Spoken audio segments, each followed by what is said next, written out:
नमस्कार, मैं हूं नवीन पांडे। आज है फैसले का दिन और फैसला हो चुका है। महाराष्ट्र, झारखंड और यूपी की जनता ने जो फैसला दिया है उसने राजनीति के कई प्रतिमान बदल डाले हैं। देश की राजनीति लोकसभा चुनाव के बाद एक नए मोड़ की तरफ झुक गई थी, उसने फिर से एक बार करवट ली है। महाराष्ट्र में जिस तरह बीजेपी की अगुवाई वाले गठबंधन ने बम्पर जीत हासिल की है, उसने विपक्ष के कई नैरेटिव हिला डाले हैं। बड़ा सवाल यह है, क्या दलित आरक्षण का खतरा और संविधान खतरे में है वाला नैरेटिव अभी बेअसर हो गया है? इसी तरह बीजेपी जिस तरह बटेंगे तो कटेंगे वाले नैरेटिव के सहारे चल रही थी, क्या उसी पर आगे बढ़ती रहेगी? यूपी की जिन 9 सीटों में से योगी की अगुवाई में 7 सीटें बीजेपी ने जीती हैं, उसने उसका योगी कद ही बढ़ा दिया। और अखिलेश यादव जिस तरह खुद को 27 का सत्ताधीश घोषित कर रहे थे, उस पर सवाल खड़े कर दिए हैं।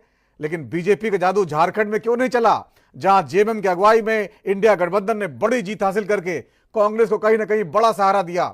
और कांग्रेस की बात करें तो वायनाड से भारी बहुमत से जीत कर आ रही प्रियंका गांधी संसद में जब बोलेंगी तो कांग्रेस को बड़ा हौसला मिलेगा।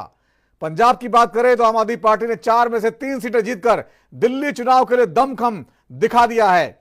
और पश्चिम बंगाल सहित अधिकांश राज्यों की सीटों में सत्ताधारी पार्टी भारी पड़ी है। तो इन्हीं सब मुद्दों पर चर्चा करेंगे। हमारे साथ कुछ खास मेहमान मौजूद रहेंगे, उससे पहले देख लेते हैं क्या कुछ कहा गया। मैं महाराष्ट्र के तमाम मतदाताओं को बहुत बहुत धन्यवाद देता हूँ, उनका अभिनंदन करता हूँ, क्योंकि ये विक्ट्री जो है ये लैंडस्लाइड विक्ट्री है।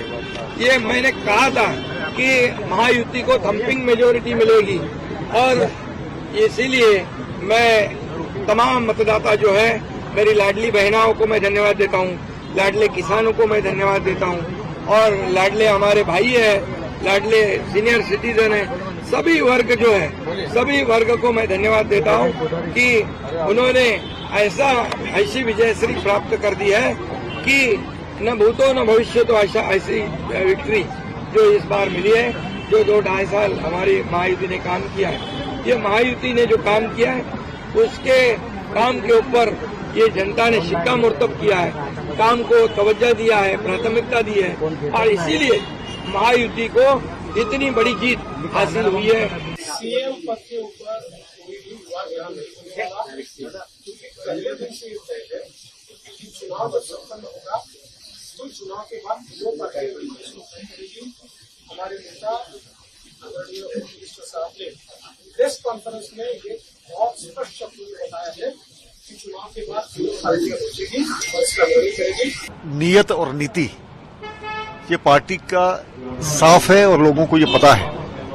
इन सभी विषयों में देखें, भारतीय जनता पार्टी की सरकार जहां भी बनती है 3-3 बार सरकार बनती है, तो उसी का परिणाम है कि महाराष्ट्र में जो हमने अच्छा करके दिखाया तो उसका लोगों ने रिस्पॉन्ड किया है। तो झारखंड में थोड़ा रह गया, लेकिन पहले से जो परिस्थिति हमारी स्थिति है वो बेहतर है। तो कितनी बड़ी जीत देखते हैं महाराष्ट्र? देखिए, मोर देन 3/4 इस प्रकार की जीत कभी कभी होती है और मुझे लगता है कि एकदम से कांग्रेस से INDA गठबंधन को लोगों ने नकारा है।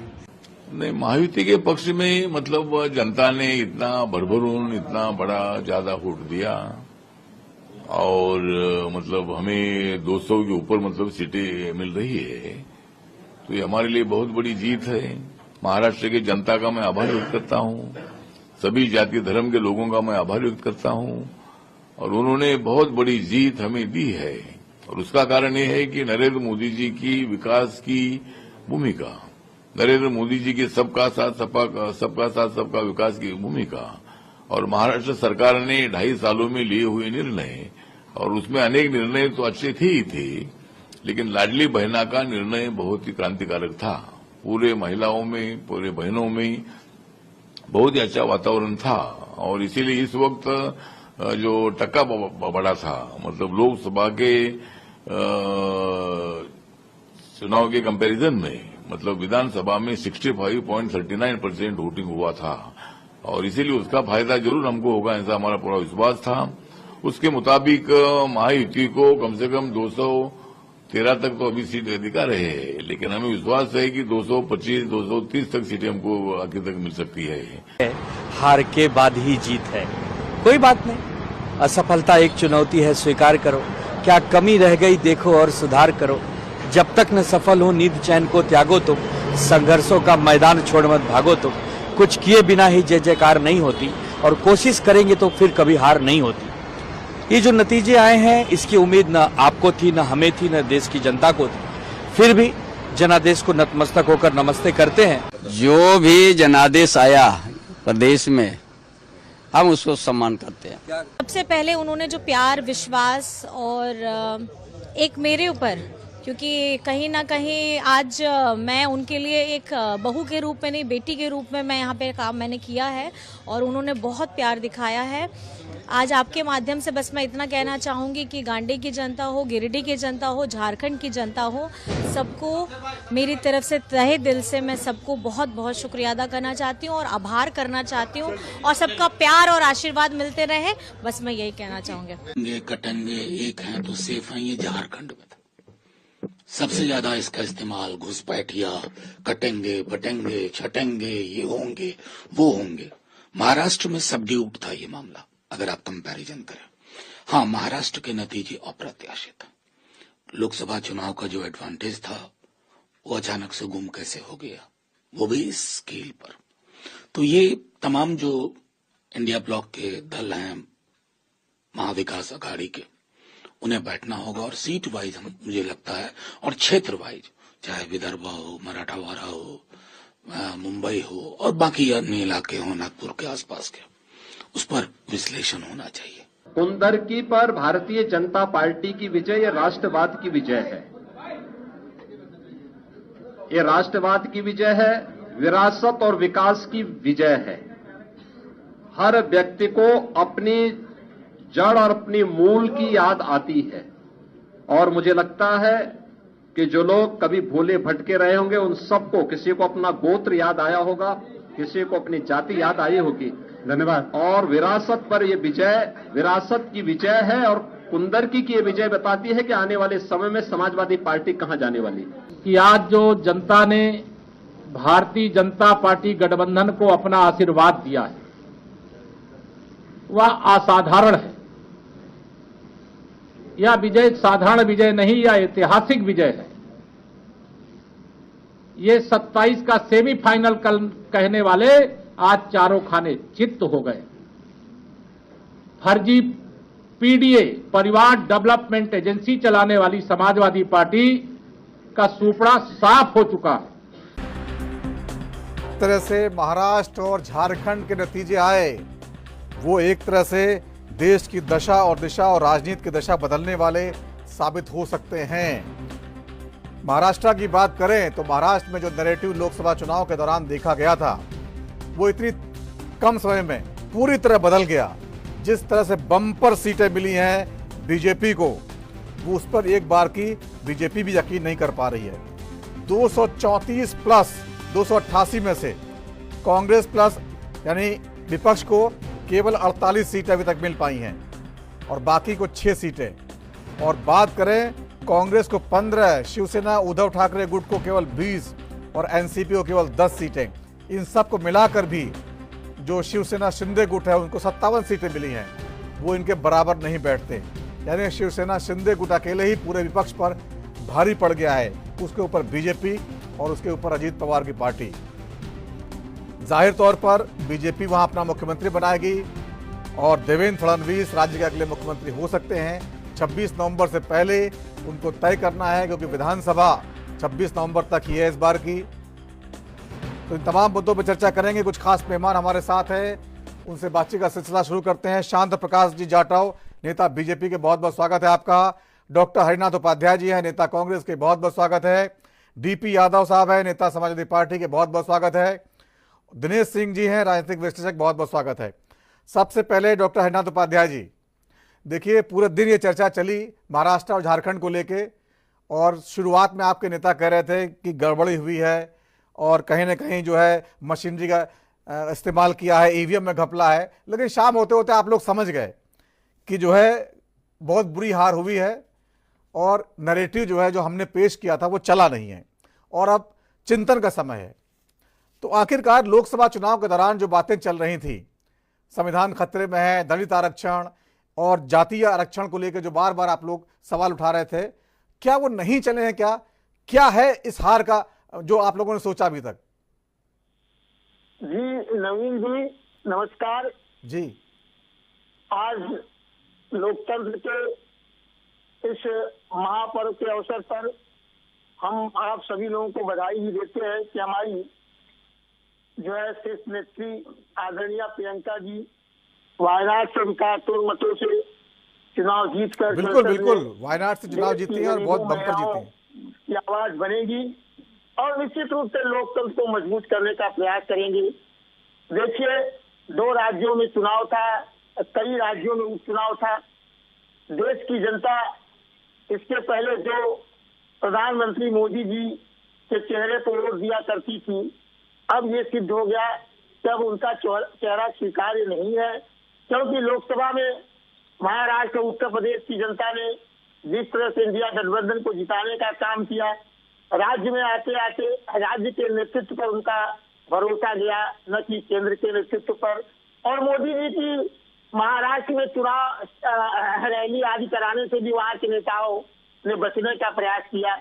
जिस तरह से इस चुनाव में खासतौर से आप देखिए, झारखंड में हिंदू मुस्लिम बटेंगे कटेंगे, यहाँ तक कि बेटियों को भी नहीं छोड़ा गया, लेकिन वहां की जनता ने इंडिया गठबंधन खासतौर से जो है शिबू सोरेन जी और कल्पना सोरेन जी और आदरणीय राहुल गांधी जी के नेतृत्व में विश्वास करके अपार बहुमत दिया। वहां की जनता को मैं भी बधाई देता हूं, क्योंकि वह छद्म नारे में न आने का काम किया, उनको भड़काया नहीं जा सका और उन्होंने विकास, संविधान, महिला संरक्षण, दलित संरक्षण, आदिवासी संरक्षण में आकर अपने मत का प्रयोग किया। जहां तक महाराष्ट्र की बात है, देखिए ठीक है, 2 जगह चुनाव था, एक जगह हम चुनाव जीते, एक जगह हम उतनी सफलता नहीं प्राप्त कर पाए। निसंदेह जो है इतना किसी को उम्मीद नहीं थी, यहाँ तक कि जो एग्जिट पोल के विश्लेषक है उनको भी उम्मीद नहीं थी। 150-55 सीट इंडिया गठबंधन को भी कुछ एग्जिट पोल वाले दिए, लेकिन वो 50 सीट पर लगभग आ गई। निश्चित रूप से जो है यह हम लोग नहीं सोचे थे। इसको हम लोग अब चुनाव के बाद परिणाम तो आ ही गया है, इसका मिल बैठ कर देखेंगे सीट टू सीट कहाँ तो कमियां रह गई। दूसरी बात की आप जो कह रहे हैं कि तंत्र आदि का इन्होंने दुरुपयोग तो किया है, चाहे उत्तर प्रदेश। अच्छा देखिए, उपचुनाव में विभिन्न राज्यों में इनकी जो खाता भी नहीं खुली, चाहे कर्नाटक हो जहाँ पर कांग्रेस ने सभी सीटें 3 सीट कर दी, केरल की हो, पश्चिम बंगाल की हो, पंजाब में हो, यहाँ तक कि गुजरात में भी हमने उपचुनाव की सीट जीत विधानसभा, और उत्तर प्रदेश और उत्तराखंड ये सब जगह चुनाव जीते हैं, राजस्थान, फिर भी हम लोगों ने वहाँ पर लड़ाई की है उपचुनाव। उपाध्याय जी आपने अपना शुरुआती संबोधन दे दिया है। अभी ये बताइए कि जहां जहां आप जीते हैं वहां वो मशीनरी ठीक काम कर रही थी, अब जहां जहां आप नहीं जीते हैं वहां काम नहीं कर रही। ये नैरेटिव जनता को कैसे समझाएंगे आप? चैनल में बोलने के लिए ठीक है, आप बोल दिए सब सुन लेंगे, लेकिन जनता के गले कैसे उतारेंगे ये बात को? नवीन जी, अच्छा आप देखिए, जिस तरह से उत्तर प्रदेश में एक वर्ग को मतदान करने से रोका गया, आप देख ही रहे थे किस तरह से रिवाल्वर लहराया जा रहा था, तो ऐसे ही हर जगह। और महाराष्ट्र की जनता को जो हम लोग किसानों की समस्या थी, सोयाबीन की खेती का, प्याज की खेती का आदि, उसके मुद्दे को हम लोग जनता तक नहीं पहुंचा पाए। और 1-2 महीना पहले जो उन्होंने लाडली बहना और स्कीम जो है देने का काम किया, और वो मुख्य रूप से चुनाव को उद्देश्य में रखकर ही उन्होंने काम किया था। जनता इस पर ज्यादा महत्व दी, ठीक है, और दूरगामी उद्देश्य। आपने कहा कि बहुत सारे मुद्दे, बहुत सारी योजनाएं जो है काम की हैं, लेकिन बहुत सारी बीजेपी क्या सोचती है? शांत प्रकाश जाटव जी, जिस तरह से कांग्रेस जो है जीत को डेंट करने की कोशिश कर रही है, महाराष्ट्र की बार बार कर रही है, क्या ये उनकी मजबूरी है? अगले जो राजनीति है आखिरकार ऐसे ही चलती है, या वाकई इसको गंभीरता से लेने की बात है? देखिए, कांग्रेस यहाँ पे महाराष्ट्र के चुनाव में इसका भ्रम जो है पूरी तरीके से टूट गया है। मेरे ख्याल में 13 या 14 सीटों पर ये पोजीशन बनी है इनकी, तो ये इनका एक्चुअल में इनका स्टेटस है। बेशक से बातें ये कुछ भी करें, मगर जनता ने इनको 14 सीटों पर चिमटा दिया है। बातें बहुत बड़ी बड़ी हैं।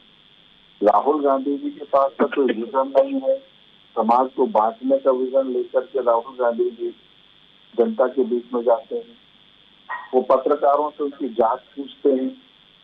वो समाज के लोगों के बीच में जाकर के उनकी जाति और धर्म पूछते हैं। और कहीं भी ये अपने नेशनल हेराल्ड में कितने अनुसूचित जाति के लोग हैं, कितने ओबीसी के लोग हैं, इसके बारे में जानकारी नहीं देते। इनको सब जगह जानकारी चाहिए कि यहाँ पर कितने एससी के लोग हैं, कितने, मतलब ताज्जुब की बात है कि जो महिलाएं जो मॉडलिंग में हैं और वो क्या नाम है मिस यूनिवर्स की स्पर्धाओं में रहती है, उसमें शेड्यूल कास्ट, ओबीसी और इनके भी बात करके समाज को बांटने की बात करते हैं। जनता ने इन सब चीजों को नकारा। वो जिस तरीके से बात समाज को बांटने की कर रहे हैं, जनता को उनका ये जो कंसेप्ट है वो बिल्कुल भी स्वीकार्य नहीं है। और इस कारण से उन्होंने उनको 13-14 सीटों पर। लेकिन शांत प्रकाश जी, अगर ये बात आपका तर्क मान ले तो झारखंड में तो बहुत अच्छी जीत हासिल हुई उन लोगों को। वहां तो आपने बहुत बड़े मुद्दे उठाया, आदिवासी अस्मिता का मुद्दा उठाया, वो सब नहीं चला। झारखंड में कांग्रेस को कितनी सीटें लगी है ना बताएं। आप झारखंड में जो हेमंत सोरेन हैं उनकी जीत को कांग्रेस की जीत नहीं कह सकते। हेमंत सोरेन वहां पर आदिवासी नेता हैं और वहां पर जो है उनका एक अपना वजूद है, मगर वहां पर आप कांग्रेस को लेकर के नहीं कर सकते कि उन्होंने कांग्रेस में कोई काम किया वहां। वो तो गठबंधन में उन्होंने सीट छोड़ दी तो उनको मिल रही है, मगर आप इनको कांग्रेस को अगर देखें तो सब जगह इनका सुपड़ा साफ है। उत्तर प्रदेश में तो चुनाव लड़ने ही नहीं दिया समाजवादी पार्टी ने इनको कि गेट से मार रहा हूँ, उत्तर प्रदेश से मार रहा हूँ, क्योंकि उनको मालूम था कि ये कुछ नहीं करेंगे सिवाय बिगाड़ के। और वही हुआ। आज जो अपने आप को मुख्यमंत्री बनाना चाहते थे महाराष्ट्र में, जो टोन अभी हफ्ते भर पहले राहुल गांधी जी की थी टिकट डिस्ट्रीब्यूशन को लेकर के, और उस वक्त में कितने नाराज हुए क्योंकि वो मान करके चल रहे थे कि हम बहुत बड़े बहुमत के साथ में वहां आ रहे हैं, मगर इस चीज का आकलन नहीं था कि आप आ किस लिए, किस कारण से रहे। एक झूठ का नैरेटिव आपने लोकसभा में चलाया और उस झूठ के कारण से जनता दोबारा आपके चंगुल में आ जाएगी। ठीक है, झूठा नैरेटिव चलाया, वो झूठ का नैरेटिव लेकर के चले। ठीक है, ये आपकी लाइन चलेगी। डीपी यादव साहब हैं, नेता समाजवादी पार्टी। यादव जी, जिस तरह से उत्तर प्रदेश के नतीजे आए हैं, आप लोग शुरुआत से ही कह रहे थे कि वहां पर रिगिंग हुई है, दोबारा मतदान कराइए, बहुत बात जो है, बहुत से वीडियो भी सामने आए, लेकिन आखिरकार जो रिजल्ट आया उसमें जो है बहुत बम्पर, बहुत अंतर था। आखिर रिगिंग के दम पे इतना बड़ा बहुमत कैसे हासिल किया सकती है? और कुंदर की सीट की बात बार बार हो रही है, जहां 60% आपका वोट बैंक है और पिछले 30 साल से जहां बीजेपी हार रही थी वहां पे जीत गई, तो ये कैसे संभव है?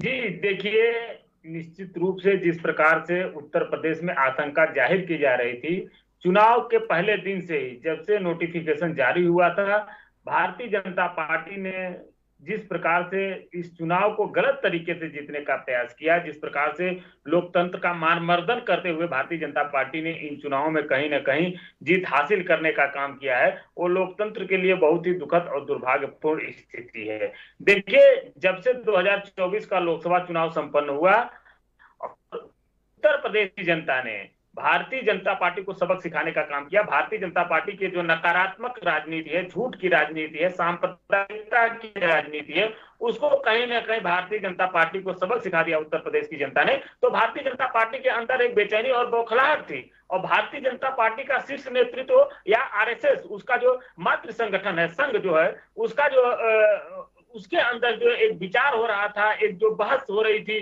कि आखिर हम लोग जो नकारात्मक राजनीति कर रहे थे, जो सांप्रदायिक राजनीति कर रहे थे, तो उससे जनता अब छिटक क्यों रही है, जनता अब मूलभूत मुद्दों पर क्यों आ रही है? तो कहीं ना कहीं भारतीय जनता पार्टी जो जनता का एक विश्वास हासिल करना चाहती थी, जो उसकी राजनीतिक जमीन खिसक गई थी उत्तर प्रदेश में, तो मुख्यमंत्री ने जो है एक विषाद बिछाना शुरू कर दिया अपने स्वजातीय अधिकारियों को या और भी पुलिस प्रशासन के लोगों को उन चुन करके उन विधानसभा क्षेत्रों में बैठाने का काम किया। तो जिसका कहीं ना कहीं ये परिणाम हुआ कि हम लोग चुनाव आयोग के पास भी गए। चुनाव आयोग ने देखिए 11 अधिकारियों को, कर्मचारियों को जो है कहीं निलंबित भी करने का काम किया, और जिस प्रकार से पिस्टल लहराई गई मतदाताओं को प्रभावित करने के लिए, उनको मतदान से रोकने के लिए, तो ये लोकतंत्र का बहुत विभत्स दृश्य था जो उत्तर प्रदेश में देखने को मिला। फिर देखिए, तो अखिलेश जी को आप 27 के सत्ताधीश मान रहे हैं कि नहीं मान रहे हैं? अभी पोस्टर लगे रहेंगे कि हटेंगे? नहीं, देखिए वो तो समय बताएगा। निश्चित रूप से जिस प्रकार से उत्तर प्रदेश की जनता ने 2024 में हमें मतदान किया, हमारे ऊपर विश्वास जाहिर किया जनता ने, हम उम्मीद करते हैं 2027 में भी हमको कहीं ना कहीं जनता अपने सड़कों पर बैठाएगी और हमको कहीं ना कहीं एक बार अवसर देगी। अब ये तो समय बताएगा। राजनीति में कहीं ना कहीं समीकरण बदलते और बिगड़ते रहते हैं, बनते रहते हैं राजनीति में। ठीक है, दिनेश सिंह साहब हमारे साथ हैं। दिनेश सिंह जी, जिस तरह से उत्तर प्रदेश की राजनीति की बात करें डीपी यादव साहब, आपको लगता है वो नैरेटिव 27 सत्ताधीश अखिलेश जी जो पोस्टर बड़े बड़े लग रहे थे, वो अब उसी तरह लगेंगे, उसी तरह बार बार मुकाबला होगा कि योगी जी का जो नारा है वो आगे बढ़ता दिखाई देगा 27 के लिए?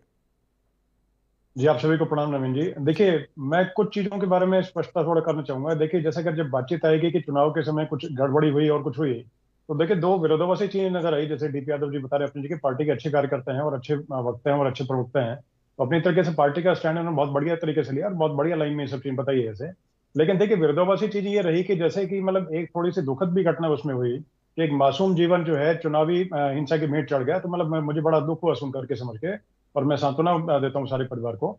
उसके साथ देखिए, जैसे कि अगर बातचीत हुई तो 11 जैसे कि मतलब पहले बताया गया कि ठीक है भाई, प्रशासन जो था वो बेलगाम चल रहा था और किसी के नहीं सुन रहा था और कुछ भी चलो ठीक, एक तरफ मत मान लेते हैं। और योगी जी की जो सरकार थी पूरे तरीके से निर्णयकुश होकर के सब कुछ काम कर रही थी। तो अगर ऐसी चीजें कुछ अगर थी और इलेक्शन कमीशन अगर बेलगाम होकर काम कर रहा था और कुछ भी एक तरफा कार्रवाई कर रहा था, तो चुनाव के समय पे कंप्लेंट के बाद में 11 जो अधिकारी उनको सस्पेंड करने का काम या उनको अलग करने का काम जो है कैसे किया गया, ये समझने वाली बात नहीं है। दूसरा, जैसे प्रत्याशी जो जीत लोकसभा चुनाव के समय और 30 से ऊपर सीटें समाजवादी पार्टी को मिली थी, तो वो मिली तो उस टाइम पे ईवीएम बेवफा नहीं थी, और बाद में जैसे कि आज जैसी सीटें कम मिली तो ईवीएम बेवफा होगी। ये चीजें थोड़ा सा गलत है अपनी तरीके से। कहीं ना कहीं देखिए आकलन करना पड़ेगा कि हम लोगों ने क्या गड़बड़ की, हमसे क्या चूक हुई, कहाँ पर कार्यकर्ताओं का नजरअंदाजी करने का काम किया, या कहीं पर जो हमारे जो नेचुरल अलायंस जैसे कि उसमें थे, जैसे मान के चलेंगे इनकी मतलब अलायंस पार्टनरशिप कांग्रेस के साथ में, तो कांग्रेस के साथ में क्या गड़बड़ी हुई, कहाँ पर हमारा कोई जो कार्यकर्ता था वो छूट करके बीएसपी की तरफ गया, कहाँ पर किसी और पार्टी निषाद पार्टी की तरफ गया। तो ये सब चीजें सोचनी समझनी पड़ेंगी, देखनी पड़ेंगी, और पूरा गहन अध्ययन करने के बाद में चीजें आनी पड़ेंगी तो ठीक रहेगा। यहाँ पर मैं एक सवाल थोड़ा जानना चाहता हूँ आपसे।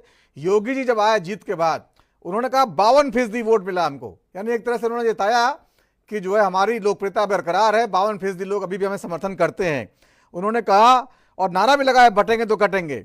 और सबसे बड़ी बात जो कही है, कुंदरकी में जो है जहां 60% मुस्लिम वोटर है, वहां राष्ट्रवाद की जीत हुई है। जो भूले भटके हैं उनको अपना गोत याद आया होगा। ये बयान का क्या मतलब देखते हैं आप 2027 के बरस देखें तो?